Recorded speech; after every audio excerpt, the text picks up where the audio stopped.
Welcome, everybody. Welcome to our first Rare Disease Week Solutions Showcase. I'm Steve Ekker. I am the Associate Dean of Innovation Entrepreneurship, and I am the inaugural co-director with Leah Harris for the Center for Rare Disease. So it's such an awesome privilege and honor to have you here. Is there any maintenance that we need to do other than reminding you that the bathrooms are on the far end if you need to go? Okay, so welcome. We're gonna have a fast-paced event. I want to start by welcoming Dr. Leah Harris, the Chair of Pediatrics and the Director of the Dell Pediatric Research Institute, and my co-conspirator in getting the Center for Rare Disease going. You ready? Come on up.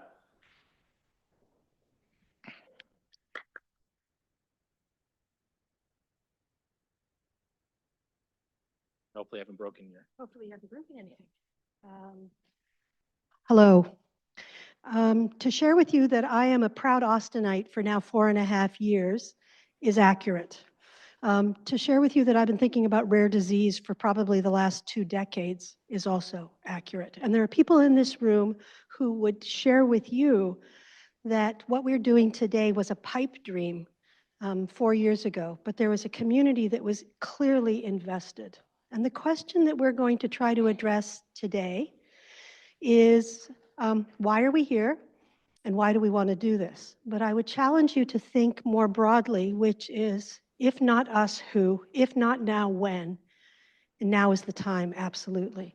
And so we're kicking off Rare Disease Week because every year the Rare Disease community celebrates tomorrow as Rare Disease Day. And the animal for Rare Disease Day is a zebra. And you will see a lot of us wearing orange and white zebras. They are related to bevo. We're calling this zebra Zevo. And, but it's meant to be that not all horses are horses and that not all zebras are zebras. Rare diseases aren't rare. In fact, you all know someone who has a rare disease. How we define a rare disease is roughly 1 in 10 Americans have one. The truth is, ultra-rare diseases are where we're focusing an enormous amount of our time.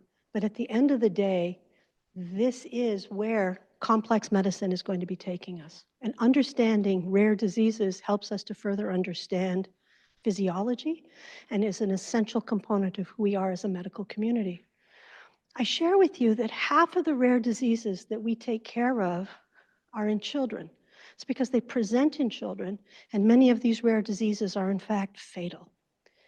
If I define a child as being 17 years or less, there are roughly 75 million children in the US.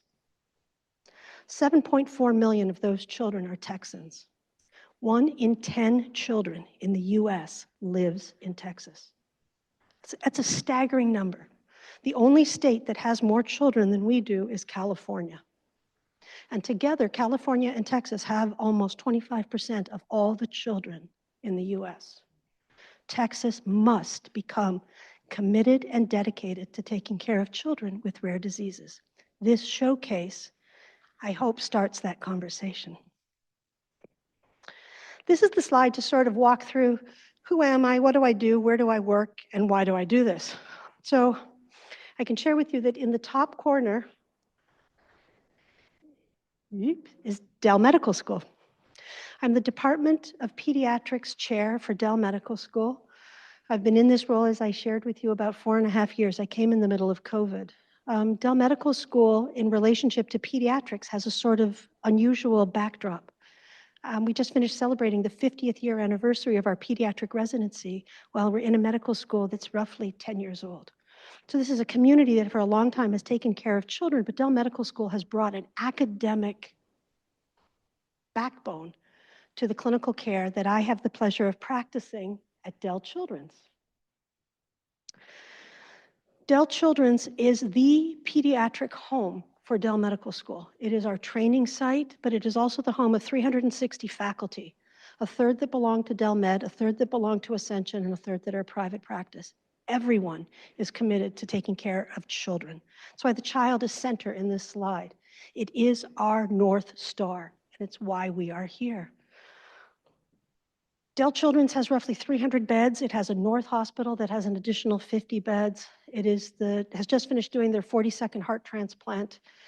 It is a comprehensive children's hospital, and sometime in the next 4 to 6 weeks, we're going to do our first bone marrow transplant, and that is a huge move forward for us as a community. Across the street is the Dell Pediatric Research Institute, 1,000 square feet of modern research space that is less than 2 city blocks away from the Children's Hospital. It is the perfect marriage of a research environment with a children's hospital to be able to build the translational research that we want to be building. Rare disease is not a pediatric disease, and pediatrics can no longer be defined by age. Individuals with rare diseases are now growing old into adulthood, and genetics, in fact, takes care of you from birth all the way through adulthood. And so what we're also talking about, and you're going to hear about, is developing and growing rare disease at our adult clinics here at UTHA. In 1921, Banting and Best discovered insulin. The picture that you see of the very cachectic child is how we treated diabetes up until 1921. It was a universally fatal disease until 1921. Banting, a surgeon, Best, his medical student, came up with insulin. This is a picture of the same child 4 months later. It completely changed how we thought about diabetes.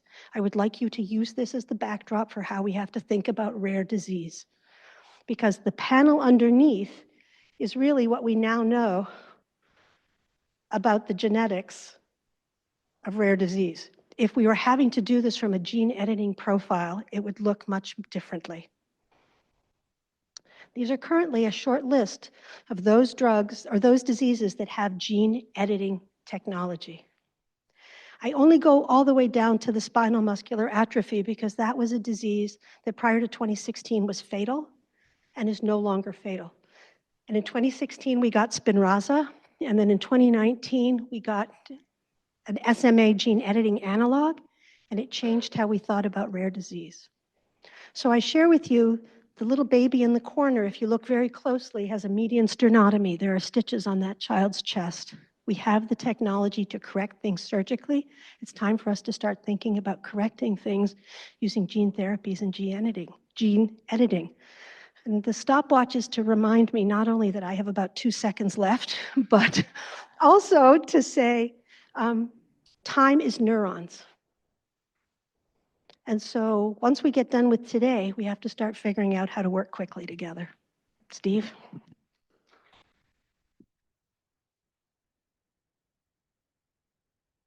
Thank you, Leah. So I just want to say, well, what about the other half?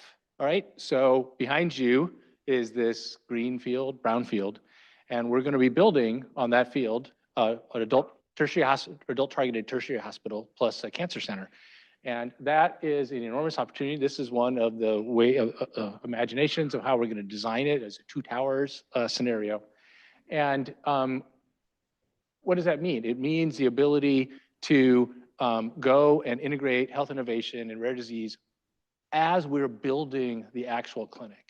There are very few places in the world where you can actually integrate the vision and mission of precision medicine, rare disease, literally as you're building out the clinical practice, and hopefully that's a center for the entire innovation district here. Okay, so this showcase is also to address a question I've had, which is, well, you can't solve rare disease. It's too hard. Well, we're going to hear 10 talks of people that are actually bringing awesome solutions for rare disease. So we want to remove that myth, and we want to showcase the innovation. I just want to offer one question: is why should we focus on rare disease? I just want to point out that precision medicine, which is a critical component, you have to know what the mechanism of disease is. Often for rare disease, you know that. It's one of the advantages you have over a lot of common diseases. It can actually be an ideal beachhead market for those that are entrepreneurial. For new platforms, 40% of FDA-approved drugs in the recent year are for rare disease indications. Actually, the ROI can be better for rare disease than it is for common diseases. We have an amazing and informed patient groups. Many of them are here today, so it's the opportunity really to close that gap in execution. And just this week, right, two bills were introduced.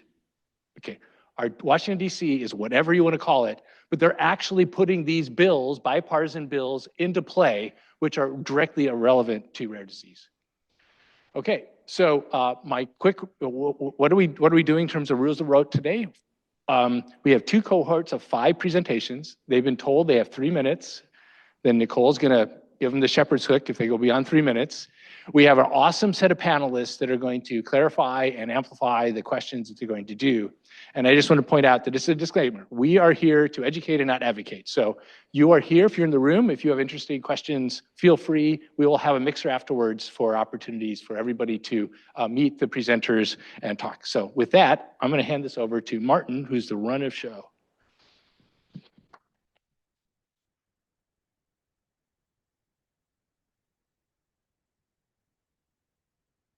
Thank you very much, Steve. Thank you very much, Leah. I'm Martin Rotman, Assistant Dean of Medical Innovation and Entrepreneurship. And together with the team of the Office of Innovation and Entrepreneurship, we're helping the Rare Disease Center to host and organize this event today and to showcase these solutions. And you might ask yourself, why do we want to have the Office of Innovation and Entrepreneurship do this with the Rare Disease Center? And it's because it fits perfectly in the mission of what the office intends to do. We plan, we help accelerate the translation of great innovation into patient hands. And so we started with that at the very early stages with the training of innovators. People don't even know that they are going to be innovators, from pre-med all the way to faculty, to help people get great ideas. And then we have platforms such as the Texas Health Catalyst to bring great ideas towards investable ideas. And then we have platforms like this here, the showcases, the solution showcases, to show those investable ideas having turned into investable solutions that are actually helping people move forward. So let's dive straight into it. Steve already explained that we have 10 teams split up in 5 and 5. We also have we have 7 great panelists today. The first 4 that are going to be focused on the first 5 of the teams are from Bioforge, Chris Jeffers. We also have Jim Graham from Arsenal Bridge Ventures. We have Jawad Ali from Austin MedTech Connect. And we have Chris Andrews from the Firefly Fund. And these great panelists are going to ask the questions. We're going to dive a little bit deeper and help everybody else in the room prepare for questions during the mixer later on. So these 5 teams. And the first one of that, I'm going to ask to come up to the stage to go ahead and give their presentation. As Steve was saying, we have 3 minutes for the presentation, exactly 180 seconds. And so we will cut you off. Yeah.